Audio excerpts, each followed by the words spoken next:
Alright, Jake, I'm coming. So guys, I'm in the hospital. I had an accident. What happens when hype, ego, and real power collide? This isn't just another boxing headline. This is Jake Paul, one of the most polarizing names in sports, lying in a hospital bed after taking a single punch from Gervonta "Tank" Davis. Now, with Jake finally breaking his silence from inside those hospital walls, one question is echoing everywhere. What really happened? And what does this mean for his career moving forward? Let's break it all down. Dell started at what was meant to be just another promotional event. Jake Paul, as usual, had the cameras rolling, hyping up his next fight, doing what he does best, turning every moment into a headline, but then the energy in the room shifted. Gervonta Davis walked in, and from that moment on, it wasn't about the show anymore. It was about pride. Fight! Since you lost, what's up, Jake? Where you going, Jake? Oh, he's running! He's running! Look at him! Witnesses say Jake leaned in close to Tank, smirking, confident, and whispering something that instantly changed the air in the room. And Owen caught exactly what he said, but whatever it was, it hit a nerve. Some insiders claimed Jake mentioned Tank's past legal troubles, a low blow, even for Jake. Others insist he took a shot at Floyd Mayweather, the man who helped shape Tank's career and someone Tank still holds deep loyalty to. Either way, that single sentence was enough to light the fuse. How about Jake? What do you think of Jake? Clown. Yeah. He's a clown. Would you look at it as a joke if your team was like, yo, we want you to fight Jake Paul? Would you be like, yeah, I'd laugh at him. Like, you want me to fight him? You think it'll ever come to the point where you're gonna mix into, I mean, you're obviously doing the real shit, but will it ever mix into the point where the money's big enough? Yeah, would you ever do a fight like that? I feel as though in my career I can't do that right now. Oh Lord, you could feel the tension snap. Whatever Jake said, it flipped a switch in Tank instantly. And then it happened. One perfectly timed punch. Fast. Precise. Ruthless. Before anyone could even react, Jake's body hit the floor. Security rushed in, cameras swung wildly, and within seconds, the entire room descended into chaos. Paramedics stormed the scene as fans outside the venue tried to get a glimpse of what had just gone down. Ake was rushed to the hospital, where doctors confirmed the damage, a concussion and a fractured jaw. But here's the wild part. Even from a hospital bed, Jake didn't back down. In a short statement, he doubled down, saying that Tank made a huge mistake putting his hands on him outside the ring, because now the world will watch him finish it inside the ring. Interview 4. Oh, Lord. I'm sorry. I'm just in a silly, goofy mood. From that hospital bed, Jake didn't just respond. He fired back. He mocked Tank for ducking real fighters like Shakur Stevenson and Hector Luis Garcia, promising that he'd be the one to expose him. And in classic Jake Paul fashion, he flipped the entire situation into a storyline. He painted himself as the underdog warrior, the guy willing to take on Gervonta Davis at any weight, any time, any place.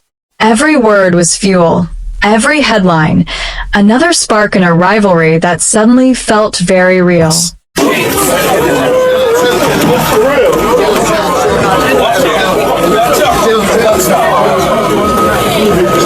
To really understand why this moment is so explosive, we've got to rewind a little, because Gervonta "Tank" Davis already had unfinished business long before Jake Paul ever entered the picture, and that history, that tension, is exactly what makes this Jake Paul situation so dangerous. Gervonta Davis just posted that he would beat the brakes off of you if you guys fight.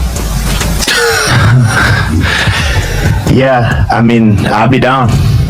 Let's run it. Like, I'll be super, super down. I don't know if Gervonta needs Jake Paul. Let's be clear, right? Is there a height limit in boxing? Before Tank ever even considered stepping into Jake Paul's circus, there was another name that haunted him. Lamont Roach, Their first fight wasn't supposed to be competitive. Tank, the knockout machine, was expected to walk through Roach with ease. But that's not what happened. Instead, Roach gave him the fight of his life.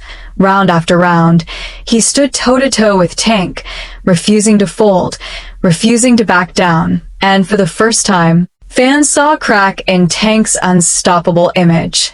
I'm fighting Gervonta Davis on Netflix. Let's go. People think that he could actually beat me, and people think he could outbox me, and he's so powerful and this and that. That's what makes it a good fight. November 14th, Netflix. By the time the final bell rang, a lot of fans believed Tank was lucky to escape with the Winvincibility.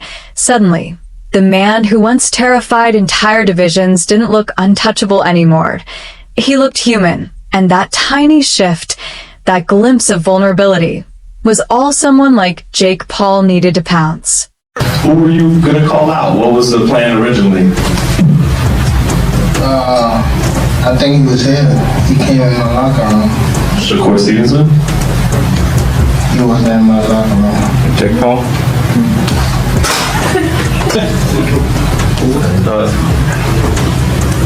Next question.